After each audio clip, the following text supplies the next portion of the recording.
নমঃ পার্বতীপতে হর হর মহাদেব। আমি স্বপ্না, আর আমি আজকে বিয়তশিব মহাপুরাণের 29 অধ্যায় মানে 29 অধ্যায়ের আজকে বিশ্বেশ্বর কাশী মাহাত্ম্য এবং শিবের কপাল মোচন এর আজকে প্রথম, দ্বিতীয়, তৃতীয় মানে 1, 2 এবং 3 নম্বর পাঠ করতে চলেছি। তো তোমরা সকলে চলে এসো বিয়তশিব মহাপুরাণের মধুরবাণী শ্রবণ করতে। আজকের শ্লোকটি হলো, কর্মানাম কর্ষনাথ সা বৈ কাশীতি পরিকথ্যতে অবিমুক্তেশ্বরম লিঙ্গম কাশ্যম তিষ্ঠতি নিত্যস। শ্লোকটির অনুবাদ হলো, ঋষিগণে সম্বন্ধিয়া কহিলেন, সুত এক্ষণে বর্ণিব বিশ্বেশ্বরের মাহাত্ম্য। এই যে দেখিতেছেন মহাপূর্ণ ধাম, পঞ্চক্রোশব্যাপী, যাহা ধরে কাশী নাম। কোনো বস্তু নাহি ছিল যখন জগতে, এই মহাপুণ্যক্ষেত্র ছিল পূর্ব হইতে। নির্মিত হইল ইহা কিসের কারণ, তাহাই প্রথমে আমি করিব বর্ণন। প্রথমেতে চিদানন্দ স্বরূপ অনন্ত, নির্বিকার সনাতন তেজ জ্ঞান সত্য। গুণহীন পরমাত্মা চিরকাল রয়, কোনো রূপ তাহার বিকার নাহি হয়। শুনো হে মহর্ষিগণ পুরুষ প্রকৃতি, অতঃপর তাহা হতে হলেন উৎপত্তি। উদ্ভূত হইয়া তারা করেন চিন্তন, তাহাদের সৃষ্টিকর্তা হন কোনজন। এক্ষণে তাদের কিবা করিতে উচিত, যে সে কারণে অতিশয় হলেন চিন্তিত। তবে সেই পরমাত্মা হইতে তখন সুমধুর বাণী এক হইল উচ্চারণ। এক্ষণে তোমরা তপে হও নিমগণ, আর সর্বোত্তম সৃষ্টি কর্মে দাও মন। এই রূপ দৈববাণী করিয়া শ্রবণ, পুরুষ প্রকৃতি তবে কহেন তখন। দেখিতে না পাই মোরা তপস্যার স্থান, তাহা হলে কোথায় করিব অবস্থান। তবে পরমাত্মা নিজ তেজ সারভূত, প্রসাদাদি নানা উপকরণ শোভিত। নির্মাণ করিয়া এক সুন্দর নগর, তাহাদের তপস্যার্থ দেন অতঃপর।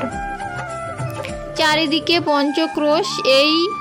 পঞ্চক্রোশ হয় এই ধাম, অন্তরিক্ষে অবস্থিত কাশী তার নাম। নানাবিধ সৃষ্টিবাঞ্ছা করিয়া তখন, সে পুরুষ তপস্যায় হইল নিমগ্ন।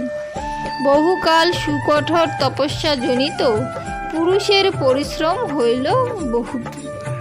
তবে তার দেহ হতে শ্বেত বাহিরিল, জলধারা রূপে তাহা সর্বত্র ব্যাপিল।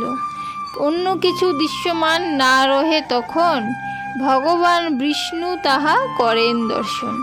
তবে তিনি অতিশয় হইয়া বিস্মিত, আপন মস্তক বেগে করেন কম্পিত।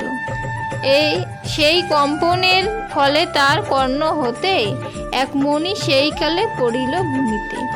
যথায় পড়িল মণি হইল পুণ্যক্ষেত্র, যার নাম হইল মণিকর্ণিকা বিখ্যাত। চলিল প্লাবিত সেই কাশীকে তখন, মহেশ্বর ত্রিশূলাগ্রে করেন ধারণ।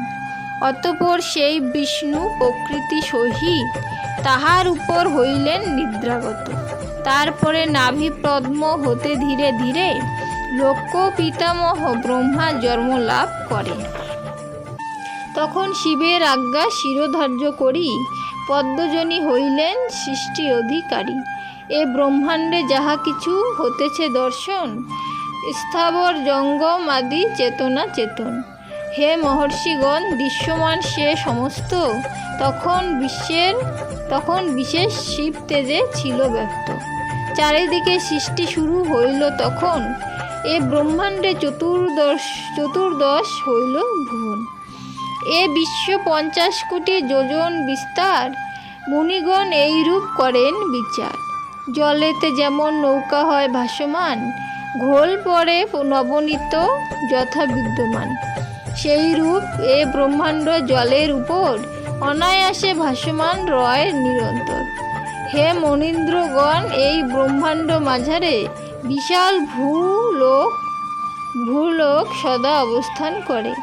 তার অধোভাগে তল অতল সুতল, বিতল পাতল মহাতল রসাতল।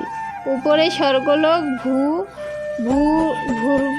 ভুবরলোক, মহরলোক, জনলোক, তপলোক আর সত্যলোক। যেই লোকে যাহাদের আছে অধিকার, অবশ্য তাহারা অধিবাসী তথাকার। ব্রহ্মার দ্বিবিধ রূপ খর ও অক্ষর, যাহা দৃশ্য তাহা খর নির্গুণ অক্ষর। এই ভূতময় রূপে বেদবিদগণ সগুণ বলিয়া সদা করেন কীর্তন। জ্যোতি তেজ পুষ্প গন্ধ আর মণিসূত, যেই রূপ পরস্পর সংলগ্ন সতত, সেই রূপ সগুণ নির্গুণ পরস্পর, দুই রূপ সংশ্লিষ্ট রয়েছে নিরন্তর। প্রথমে সগুণ ব্রহ্মে জানিবার পরে যেই জন নির্গুণে জানিতে চেষ্টা করে, নির্গুণ ব্রহ্মাকে তবে হয়ে অবগত, সগুণ হইতে সদা হন প্রত্যাবৃত। আজকে বিয়তশিব মহাপুরাণের 29 অধ্যায়, মানে 29 অধ্যায়ের আজকে প্রথম, দ্বিতীয় এবং তৃতীয় পাঠ, মানে 1, 2 এবং 3 পাঠ, 3 নম্বর পাঠ এখানেই সমাপ্ত হলো। তো সকলে অবশ্যই চেষ্টা করবে প্রথম থেকে শেষ অবধি প্রত্যেকটা পাঠ শোনার, শিব পুরাণের বা বৃহৎশিব মহাপুরাণ পাঠ করার। তো আজকে আমি এখানেই সমাপ্ত করছি। সকলে ভালো থাকবেন। ধন্যবাদ।